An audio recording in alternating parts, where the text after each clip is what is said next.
గురుబ్రహ్మ ప్రేక్షకులకి నమస్కారం అండి.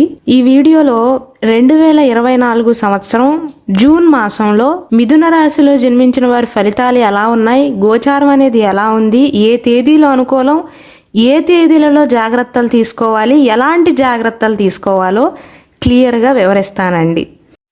శ్రీ దుర్గాదేవి జ్యోతిష్యాలయం. మీరు ఇప్పుడు వరకు ఎక్కడెక్కడో జ్యోతిష్యం చెప్పించుకుని నిరాశ చెంది ఉన్నారా? అయితే ఒక్కసారి గురువు గారికి ఫోన్ కాల్ చేసి చూడండి. ప్రేమ, పెళ్ళి, ఉద్యోగం, రాజకీయం, విదేశీ ప్రయాణం, ధనం నిలకడగా లేకపోవటం, భార్యాభర్తల మధ్య గొడవలు, ఆస్తి తగాదాలు, అప్పుల బాధలు, స్త్రీ పురుషుల ఎలాంటి గుప్త సమస్యలకైనా, ఎటువంటి సమస్యలకైనా ఒక్క రోజులోనే పరిష్కారం చూపుతారు. వీరు ఫోన్ నంబర్ 9542637206. ఇంట్రెస్ట్ ఉన్న వాళ్ళు ఎవరైనా ఏ టైంలోనైనా వీరికి కాల్ చేయవచ్చు. ముందుగా వీరికి గోచారం ఎలా ఉందంటే, ముఖ్యమైన గ్రహమైనటువంటి శని భగవానుడు కుంభరాశిలోనే సంచారాన్ని కొనసాగిస్తున్నాడండి. అంటే ప్రస్తుతం మీ 9th హౌస్లో ఉన్నాడు. రాహు ఏమో మీ 10th హౌస్లో ఉన్నాడు. కేతువు కన్యా రాశిలో ఉన్నాడు, మీ 4th హౌస్లో ఉన్నాడు. 1వ తారీఖున కుజుడు యొక్క స్థానం అనేది మారనుంది. మీనరాశి నుండి మేషరాశిలోకి వెళ్తాడండి. అంటే 10వ ఇంటి నుండి 11వ ఇంట్లోకి వెళ్తాడు. శుక్రుడు 12వ తేదీ వరకు వృషభ రాశిలో ఉంటాడు. అంటే మీ 12th హౌస్లో ఉంటాడు. 12వ తారీఖు తర్వాత 1st హౌస్లోకి వెళ్తాడండి. అంటే మీ రాశిలోనే సంచారాన్ని కొనసాగిస్తాడు. బుధుడు జూన్ 14వ తారీఖున 12వ ఇల్లు అయినటువంటి వృషభ రాశి నుండి 1st హౌస్ అయినటువంటి మిథున రాశిలోకి ప్రవేశిస్తాడు. మీ రాశిలోకే వస్తాడు. మళ్ళీ 29వ తారీఖు తర్వాత మీ రాశి నుండి 2వ ఇంట్లోకి వెళ్తాడండి. కర్కాటక రాశిలోకి వెళ్తాడు. సూర్య భగవానుడు జూన్ 15వ తారీఖు వరకు 12వ ఇంట్లో ఉంటాడు, వృషభ రాశిలో ఉంటాడు. ఆ తర్వాత ఏమో 1వ ఇల్లు అయినటువంటి మిథున రాశిలోకి వస్తాడు, మీ రాశిలోకి వస్తాడు. గురువు ఈ నెల మొత్తం కూడా వృషభ రాశిలోనే సంచారాన్ని కొనసాగిస్తాడు. అంటే 12వ ఇంట్లోనే ఉంటాడు. కాబట్టి ఈ గోచారాన్ని బట్టి చూసుకున్నట్లయితే మిథున రాశి వారికి ఈ మాసంలో అనుకున్న సమయానికి అనుకున్నట్లుగా పనులు పూర్తవుతాయి. ఆదాయ మార్గాలు కూడా గతం కంటే కాస్త మెరుగ్గా ఉండబోతున్నాయండి. అంటే కట్టలు డబ్బులు సంపాదిస్తారని నేను చెప్పట్లేదు, కానీ గతం కంటే మెరుగైనటువంటి ఫలితాలే ఉండబోతున్నాయి. నూతన వస్త్రాలను, నూతన ఆభరణాలను కానీ కొనుగోలు చేస్తారండి. మెయిన్గా మిథున రాశి వారు సంతోషించవలసిన విషయం ఏంటంటేనండి, రాజకీయ బలం అనేది పెరుగుతుంది. సమాజంలో ప్రముఖుల నుండి అరుదైన ఆహ్వానాలను అందుకుంటారు.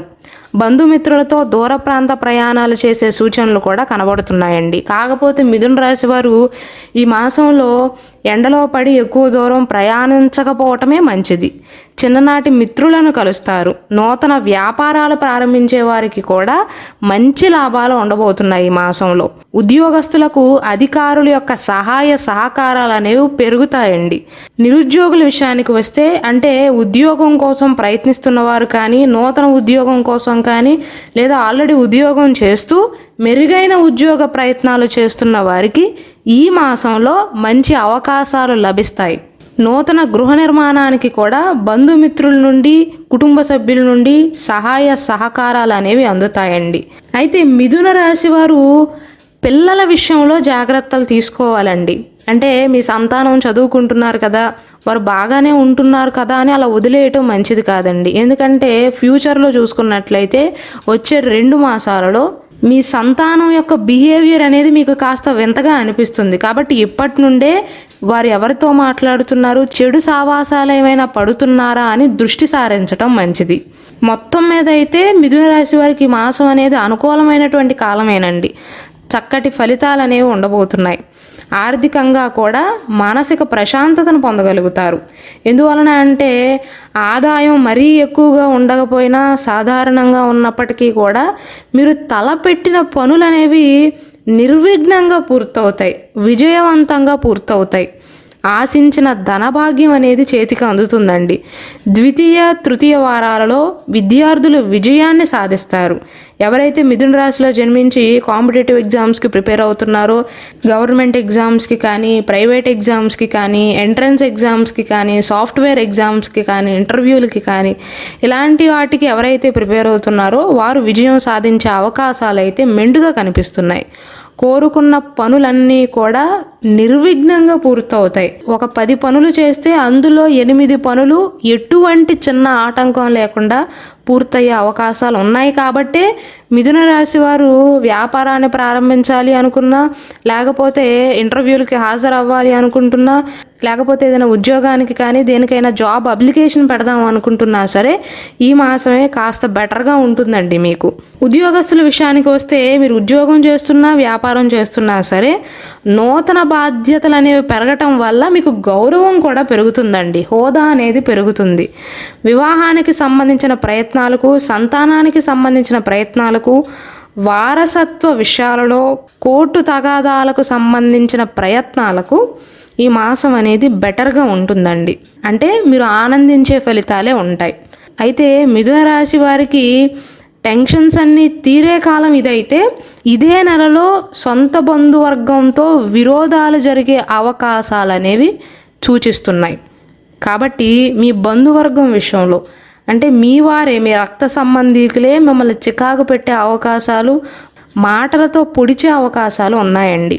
అంటే మీతో గొడవ పడకుండానే పుల్లవిరుపు మాటలు మాట్లాడే అవకాశాలు ఉన్నాయండి. కాబట్టి ఆ విషయంలో జాగ్రత్తలు తీసుకోవాలి. ఎవరు ఎన్ని మాట్లాడినా సరే మీ పని మీరు చేసుకుంటూ పోండి.